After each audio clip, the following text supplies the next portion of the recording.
श्री वृंदावन में श्री सनातन गोस्वामी जी सदैव अपनी रहनी से रहते। एक दिन एक दिव्य लीला उनके सामने स्फुरित हुई। महावन में रहस्यमय दृश्य देखा कि कुछ गोप बालक खेल रहे हैं। एक नवतमाल श्याम बालक श्री सनातन जी की ओर देखकर मुस्कुरा रहा है और मंद मंद मुस्कुराते हुए प्रेम भरी तिरछी चितवन से कटाक्ष कर रहा है। सनातन जी आकृष्ट हो गए। वो रूप माधुरी को हृदय लगाने के लिए दौड़ पड़े। जो सामने एक दिव्य लीला स्फुरित हुई, देखा कि बहुत से गोप सखाओं के साथ श्री लालजू महाराज खेल रहे हैं। बहुत ही सुंदर श्यामंग कांति है। मंद मंद मुस्कुराते हुए तिरछी चितवन से श्री सनातन जी की तरफ देख रहे हैं। विवश होकर भाग पड़े उनको हृदय से लगाने के लिए। जो ही नजदीक पहुंचकर हृदय लगाने की चेष्टा की तो अंतर्धान हो गए। आप भाव विभोर होकर विलाप करने लगे, क्रंदन करने लगे, अश्रुपात करने लगे। इतनी शिथिलता हुई कि थोड़ी देर के लिए नींद सी आई, एक झपकी सी आई। तो देखा वही श्यामल गोप बालक जो प्रगट में दिखाई दी थी लीला, वही स्वप्न में देखा। और वो कह रहा है, तुम मुझसे मिलना चाहते हो? मैं मथुरा में श्री परशुराम जी चतुर्वेदी के घर में रह रहा हूं। अब तुम मुझको अपने साथ ले लो। वहां जाओ और वहां से मुझको अपने साथ ले लो। तत्काल ही सनातन जी की वो निद्रा टूटी। आप प्रातः काल होते ही मधुकरी के निमित्त श्री परशुराम जी चौबे के आवास स्थान पर पहुंचे। वहां आपको उस बालक का श्री ठाकुर श्री मदन मोहन के रूप में दर्शन हुआ। जब उस घर में पहुंचे तो सुंदर सिंहासन पे श्री मदन मोहन ठाकुर जी विराजमान थे। जे ही दृष्टि की तो वही बालक जो महावन में गोप सखाओं के साथ खेलते देखा, जो स्वप्न में आदेश देते देखा, वही देखा कि ठाकुर मदन मोहन जी के रूप में वो विराजमान है। ओहो, ये तो ठाकुर मदन मोहन जी हमारे साथ ऐसी लीला कर रहे थे। आप एकटक दर्शन करते हुए आसक्त चित्त हुए। आप वैसे तो एक दिन मधुकरी लाते और ठाकुर जी को अर्पित करके कई दिन तक प्रसाद रूप से उसको पाते, फिर कई दिन बाद मधुकरी को दाते। लेकिन मदन मोहन जी के दर्शन के लोभ से आप प्रतिदिन उसी घर में जाने लगे माधुकरी के लिए। और मदन मोहन जी के दर्शन करते और घंटों खड़े दर्शन करते हुए अश्रुपात करते रहते। एक दिन घर की वृद्धा माता ने देखा कि नेत्र में नेत्र मिलाए हुए ठाकुर के घंटों खड़े हैं, अश्रु प्रवाह हो रहा है। आपकी ऐसी प्रेममयी दशा देख के, बाबा इनको देख रहे हो? बाबा इनको मत देखो, ये सर्वनाश कर देते हैं। बहुत वैसे ठाकुर हैं। उस मैया ने कहा। तो श्री सनातन गोस्वामी ने उस मैया की तरफ देखा, बोले सुनो, मेरा बहुत बड़ा कुटुंब था, खूब घर भरा हुआ था संपत्ति से, जन से, परंतु ये जब से आया हमारे घर में इसने सब नाश कर दिया। मेरा परिवार मिट गया, मेरी सब संपत्ति चली गई, केवल मैं अकेली रह गई। ऐसा ही होता है, अकेला ही रखता है। इसीलिए कल की चर्चा में था, पूज्यपाद श्री रूप गोस्वामी जी कहते हैं कि अगर अपने परिवार से मोह ममता हो तो श्री राधा गोविंद देव जी से आंख मत मिलाना। यदि आंख मिला लिया तो किसी काम के नहीं रहोगे। ठीक ऐसे ही ये श्री मदन मोहन ठाकुर जी की लीला है। उस मैया ने कहा कि सब कुछ नष्ट हो गया जब से आया है, केवल मैं अकेली रह गई हूं। सनातन जी ने वही अश्रु प्रवाह, अनुराग से भीने हुए नेत्र, कहा माता जी तुम इसका परिचय मत दो, मैं जानता हूं मेरी भी यही दशा हो गई है। जब से इसने नजर की तब से सब नाश हो गया। और क्या, राजमंत्री थे, नजर हुई, कहां पहुंचा दिया। एक गुदड़ी करवा और भाव में मगन। ये विनोद है महापुरुषों का। समस्त मलिनता माया की जो हमें घेरे हुए है, जब ठाकुर का कृपा कटाक्ष होता है तो उससे बिलक करके अपनी लीला में प्रवेश दे देते हैं, जो चिदानंदमयी है, जो एक रस लीला है। ये परिवर्तनशील जगत की मोह ममता का नाश एकमात्र इनकी कृपा की ओर से होता है।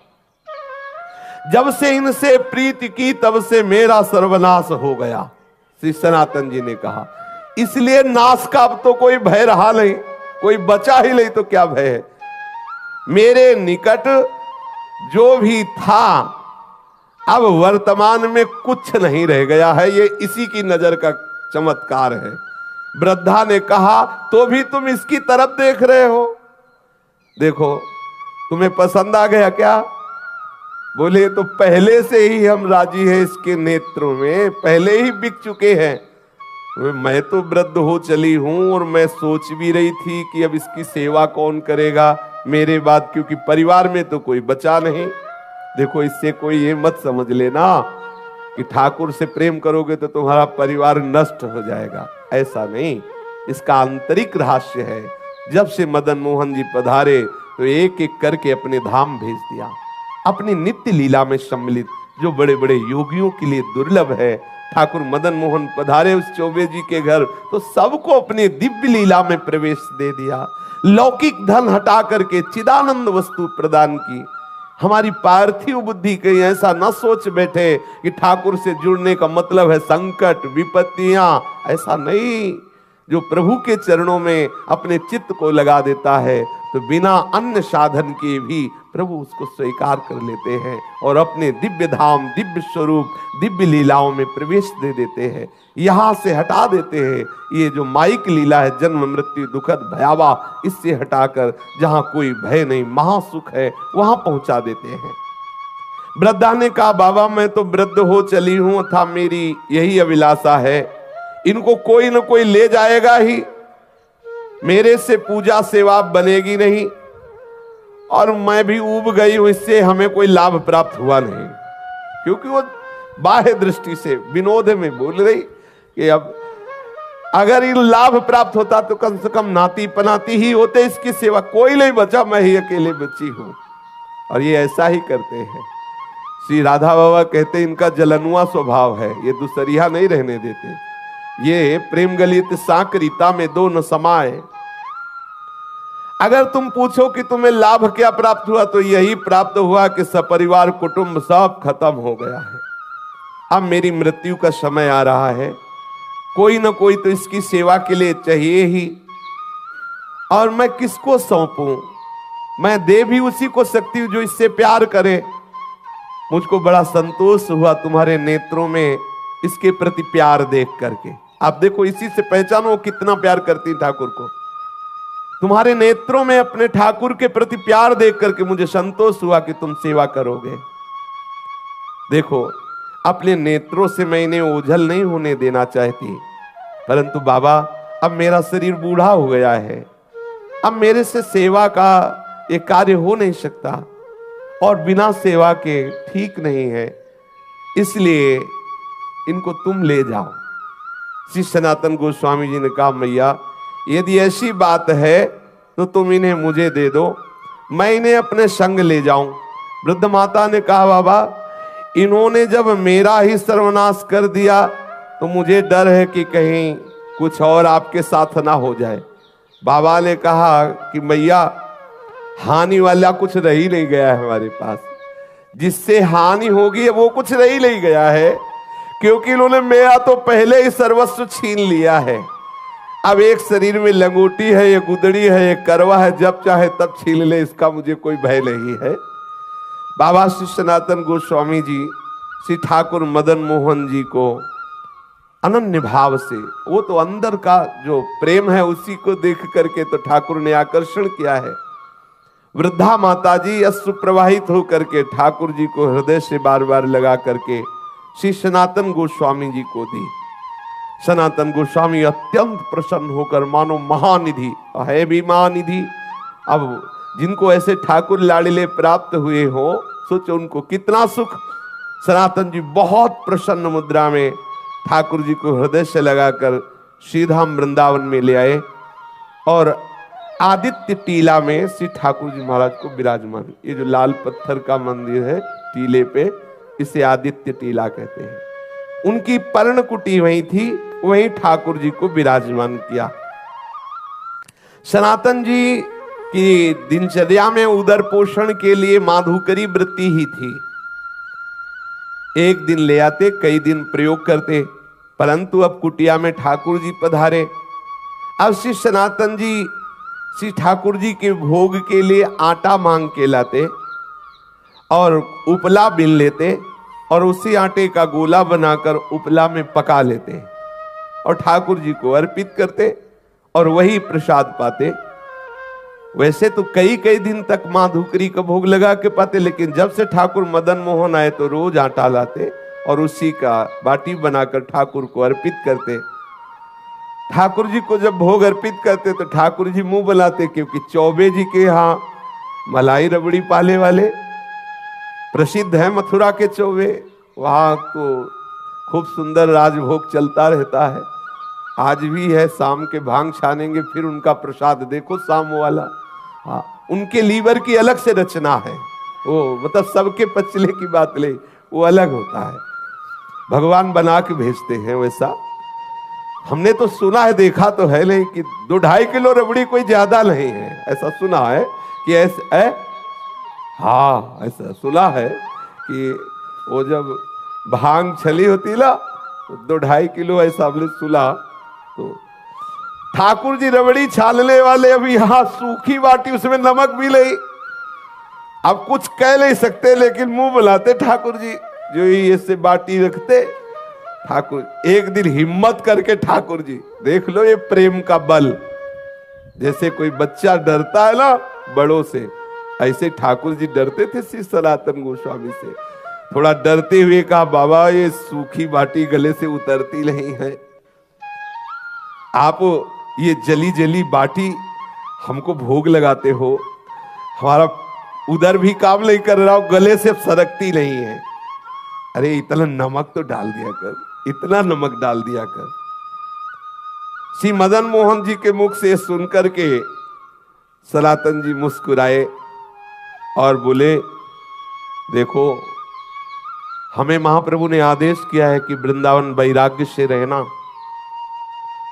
अब मैं समझ गया कि आप मुझे फिर फंसाना चाहते हो, चटोरा स्वभाव है आपका, वैसे ही बाल्यपन से चटोरा स्वभाव। कभी यशोदा मैया के द्वारा दिए हुए माखन से तृप्त नहीं होते थे, जब तक 10-20 घरों से गोपियों के यहाँ जाकर के बाल लीला करके 10-20 घरों से नहीं पाते। तो हमें पहले से पता है आपकी चटोरा स्वभाव है, और वैसे भी चौबे जी के यहाँ भोग लगता रहा, लेकिन ये बात समझ लो कि यहाँ ये व्यवस्था नहीं हो पाएगी। आज आप कह रहे हो कि थोड़ा सा नमक मांग के लाना, फिर कहोगे बाबा नमक तो हो गया, अगर थोड़ा घी में डुबो के तो गला सीज जाएगा, फिर कहोगे बाबा थोड़ा मीठा बूरा मिला दो, तो हम इसी चक्कर में कहां तक व्यवस्था करेंगे। कभी तुम घी कहोगे, कभी बूरा कहोगे, तो इसलिए महाराज मैं तो महाप्रभु की आज्ञा के अनुसार ही रहूंगा वैराग्य से। और आप ये जो मांगे रख रहे हो, ये मांग आप अपना चाहो तो पूर्ण कर लो, हमारी तरफ से व्यवस्था होने वाली नहीं है, मैं वैराग्य पूर्ण ही रहूंगा। श्री सनातन गोस्वामी जी से ऐसा ठाकुर जी ने उत्तर सुना, तो उन्होंने कहा तुम फिर मुझे आदेश देते हो कि मैं अपनी व्यवस्था कर लूं। ठाकुर जी ने हाँ बोले, आप व्यवस्था अपनी कर लो, हमें कोई परेशानी नहीं है। ठाकुर जी प्रसन्न हो गए, ठीक है आप वैराग्य से रहो, हम व्यवस्था कर लेते हैं। श्री सनातन गोस्वामी जी ने श्री ठाकुर मदन मोहन जी को कह दिया कि आप अपनी व्यवस्था कर लीजिए। तो उसी समय मुल्तान देशवासी कोई रामदास जी नाम के जो एक कपूर परिवार के विशाल नौका में विविध रत्नों और सैंधव नमक, काबुल के मेवा इत्यादि भरी हुई, वैसे पहले यमुना जी से ही व्यापार आदि के लिए नौका यात्रा के द्वारा आना जाना होता था। तो वो आगरा जा रहे थे, जिसमें मेवा भरी हुई थी, सेंधा नमक भी था और विविध प्रकार के रत्न भी थे। बहुत बड़ी नौका थी, जिसे नरवाहन जी के चरित्र में आता कि 600 सैनिक तो उस जैनी की नौका की व्यवस्था में थे और बहुत सा वो व्यापार की सामग्री लिए। तो मतलब कोई ऐसी नौका नहीं कि 10-5 लोग बैठे हों, ऐसे नहीं, विशाल नौकाएं और उसमें संपत्ति। जब ठाकुर जी से कहा आप अपनी व्यवस्था कर लो, तो यहीं नीचे ही यमुना जी बहती थी, जहां से आज परिक्रमा मार्ग है। क्योंकि यमुना जी के समीप ही आदित्य टीला, वो आज भी जो लाल पत्थर का मंदिर, तो जो परिक्रमा मार्ग है यमुना प्रवाह उस समय, क्योंकि ऐसा प्रसंग आता है कि वहां से घड़ा लेकर के सीधे ही यमुना जी में कूदा चोर, ऐसी कथा आती है। तो मतलब समीप ही यमुना जी थी, वहां ही आके नौका रुक गई।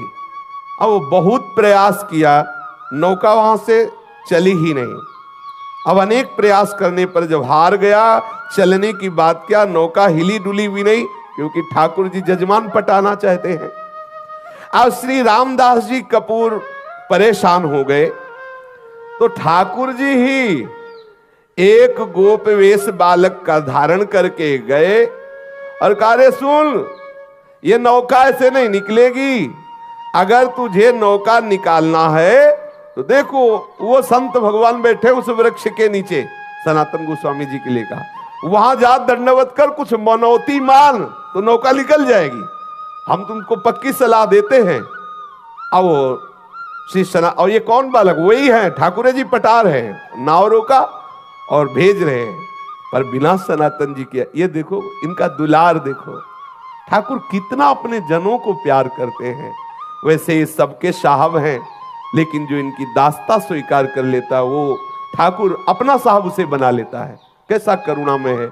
नरसिंह मेहता जी के लिए देखो, अपने को सेवक कहा, जब कभी आदेश हो स्वामी निसंकोच होकर आदेश करना, ये सेवक सदैव आपकी सेवा में तत्पर है। श्री द्वारिकाधीश जी ने ऐसा नरसिंह जी के लिए कहा। सबका साहब अपने सेवकों का सेवक बन जाता है, अपने सेवकों को साहब बना लेता है। जाकर के सनातन जी की शरण में उनसे अनुनय विनय करो, तुम्हारी नाव निकल जाएगी।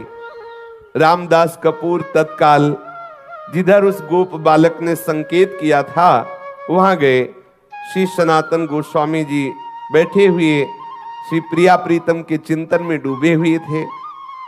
उसने आकर साष्टांग प्रणाम किया, अश्रुपात करते हुए कहने लगा, मेरी रक्षा करो, मैं एक व्यापारी हूं, मेरी नाव फंस गई, मैंने हर उपाय करके देखा, ब्रजवासियों को बुलाकर निकालने की चेष्टा की, नहीं निकली, आप कृपा कर दो, मैं आपके पास आया हूं किसी ब्रजवासी के कहने पर। ध्यान किया सनातन गोस्वामी जी ने कि कौन ब्रजवासी ने भेजा, पता चला ठाकुर मदन मोहन ने। बोले समझ गए, अच्छा जजमान पटा लिया है। श्री रामदास जी ने जब सनातन जी से ऐसा कहा तो सनातन गोस्वामी जी ने कहा कि भैया वो बैठे पर्णकुटी में, वो जो बैठे ना, आप जाओ उनके सामने कुछ मनौती मानो, जाके उनके सामने मनौती मानोगे तो नाव निकल जाएगी। क्योंकि जान गए कि ठाकुर जी ने ऐसी लीला की। सनातन गोस्वामी ने कहा नाव तभी निकल सकती है जो पर्णकुटी में विराजमान ठाकुर जी है उनके सामने कुछ निवेदन करो जाके। श्री रामदास जी ठाकुर जी मदन मोहन के सामने गए, देखते ही आसक्त हो गए। इतना सुंदर रूप ठाकुर श्री मदन मोहन जी का, और जैसे कोई संकल्प करवा रहा हो, वो कोई चेष्टा नहीं करे, अंदर से आया नौका निकल जाए तो जितने रत्न जितने मेवा में ये सब बिकने के बाद इससे मंदिर बनवा देंगे और आपके भोग राग की व्यवस्था कर देंगे। बस आए, सहज में नाव निकल गई, कोई धक्का भी ज्यादा नहीं लगाना पड़ा, क्योंकि रोका जिसलिए था इसीलिए रोका था। अब श्री रामदास कपूर जी सब सामान की बिक्री करके रत्न आदि को लेकर के आए और मदन मोहन जी का लाल पत्थर का जो मंदिर है उन्होंने निर्माण कराया और समुचित श्री मदन मोहन जी के राग भोग की व्यवस्था की। स्वयं ठाकुर जी ने अपने मंदिर को बनवा लिया और अपनी भोग व्यवस्था कर ली। सनातन जी सदैव अपने स्वरूप चिंतन में मगन रहते हैं, निरंतर श्री प्रिया प्रीतम के चिंतन में मगन रहते। एक श्री कृष्णदास जी ब्रह्मचारी नाम के इनके शरणागत हुए, जिनको उन्होंने मदन मोहन जी की सेवा पूजा कार्य में रखा, और आप तो सदैव लीला चिंतन में डूबे रहते।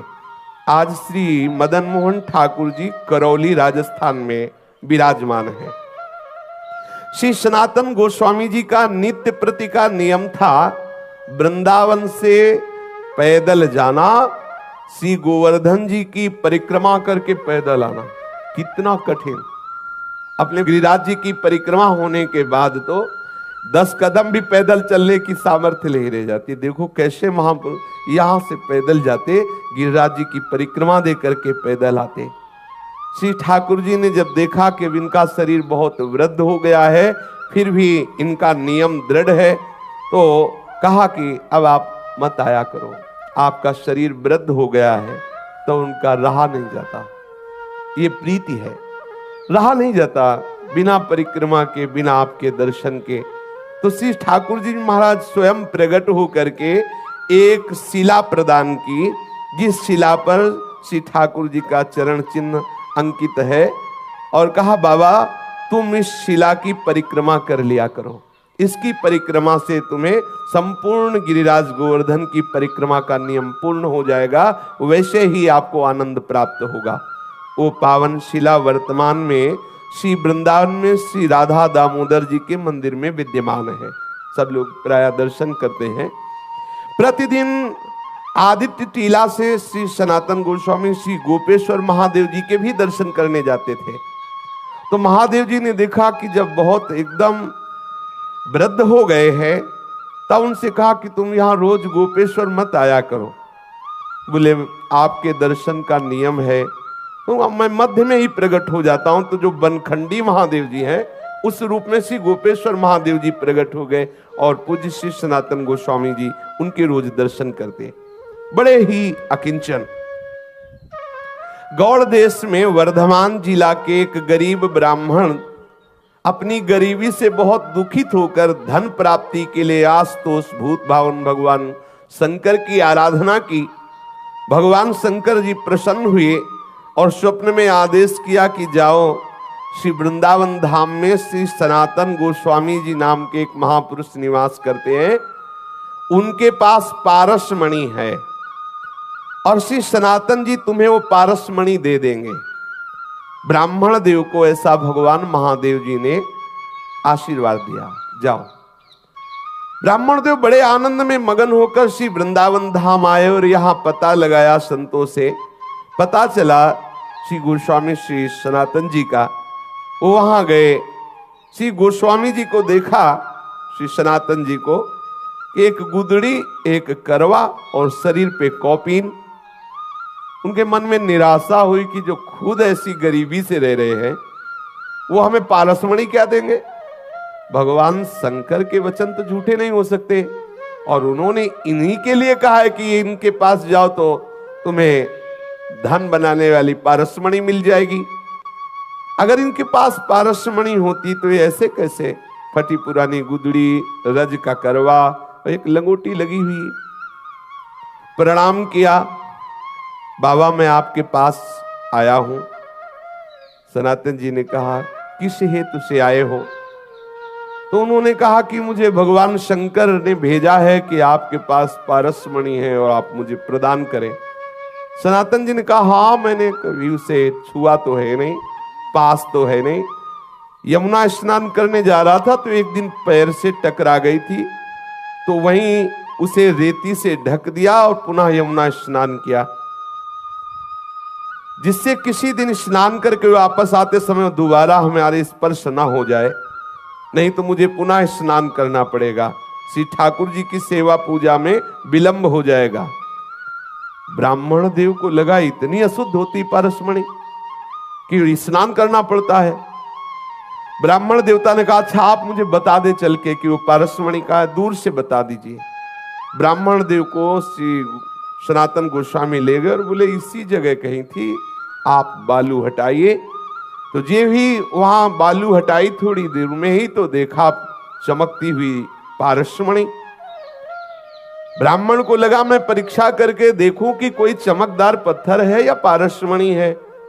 तो एक लोहे की कील में स्पर्श किया, तत्काल वो स्वर्ण की हो गई। बड़ा मन प्रसन्न हुआ कि भगवान शंकर का वरदान साक्षात्कार हुआ। परंतु द्वितीय उसके विचार तत्काल आया, एक मन में तो प्रसन्नता हुई, तत्काल द्वितीय विचार आया कि ये कैसे संत हैं, इतनी कीमती वस्तु को इतनी दूर किए हुए जिसके लिए मैं आनंदित हुआ, उसके लिए इनके हृदय में ऐसी उपेक्षा। सनातन जी इस अमूल्य पारसमणि का त्याग क्यों किए हुए थे? और इतना त्याग कि शरीर से स्पर्श हो जाए तो यमुना स्नान करना पड़ेगा। मुझे लगता है कि इनको पता नहीं कि ये पारसमणि क्या होती है। ना अगर ये ऐसा जानते होते तो इसको ऐसे क्यों रेत में फेंके होते? और इसमें क्या दोष है जो इन्होंने स्नान करने की बात सोची? ब्राह्मण देव अपने मन की असमंजता में विचार किया कि इन्हीं से पूछे, तो पुनः लौट करके श्री सनातन जी को प्रणाम किया और कहा, महाराज मेरे हृदय में एक प्रश्न है कि इतनी कीमती मणि आप अपने समीप क्यों नहीं रखा, और इसके स्पर्श करने पर स्नान करना, क्या पवित्रता इसमें है? ब्राह्मण को इस तरह बोलते हुए देख करके श्री सनातन गोस्वामी ने कहा कि बहुत दुर्गुण है इस पारसमणि में, न जाने कितनी मलिनताएं छुपी हुई हैं। क्योंकि जब धन बढ़ेगा, अहंकार बढ़ेगा, दोष बढ़ेंगे, भगवत चिंतन छूटेगा, बहुत प्रकार के दोष हैं। इसलिए इसका कहीं रजोगुण प्रभाव कहीं किसी भी तरह से हमारे भजन में विक्षेप न डाले, इसलिए इसको दूर रखते हैं।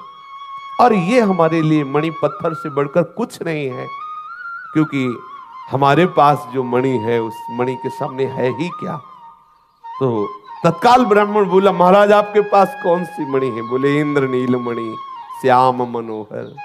आहा, श्री लाल बिहारी श्याम सुंदर रूपी मणि हमारे पास है, ये क्या? उसने तत्काल श्री सनातन गोस्वामी के चरणों में प्रणाम किया, महाराज फिर आप ऐसी अपवित्र मणि हमें क्यों देंगे? अब आप कृपा करो, वही मणि दो जो आपके पास है। तब उन्होंने कहा कि इसे फेंको यमुना जी में और यमुना स्नान करके आओ, तुम अधिकारी हो, क्योंकि भगवान आशुतोष शिव की कृपा तुम्हारे ऊपर हुई। तुम्हें पारसमणि लेने के लिए नहीं भेजा, वो हमारे पास भेजा इसी इंद्रनील मणि श्याम मनोहर के लिए ही है।